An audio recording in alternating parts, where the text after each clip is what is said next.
Welcome back, everybody. Today I'm going to teach you how to color code Google Sheets. This is incredibly useful for organizing data visually, whether you're tracking project statuses, managing tasks, or categorizing information at a glance. Let's jump right into it. First things first, open your browser and navigate to workspace.google.com.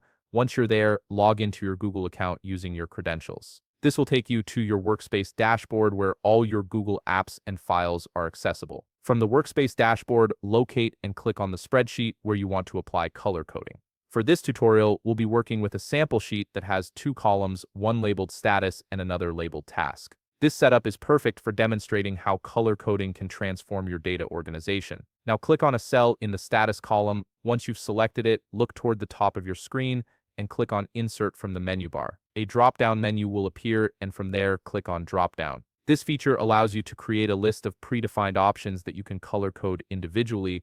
You'll see an item list appear with default options. Change option 1 to completed, option 2 to in progress, and then click Add another item to create a third option. Name this one Rejected.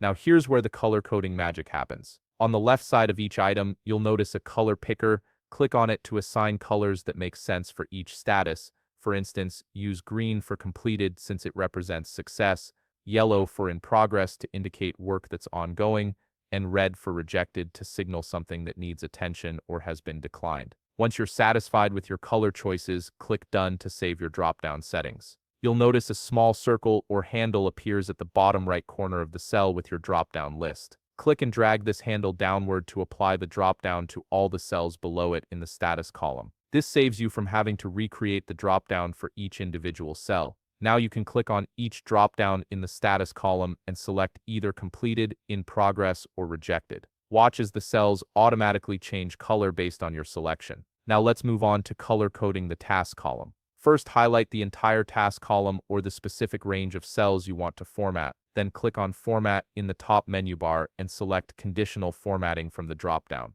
This opens up a whole new set of possibilities for visual organization. On the right side of your screen, the Conditional Format Rules panel will appear under the section labeled Format Cells.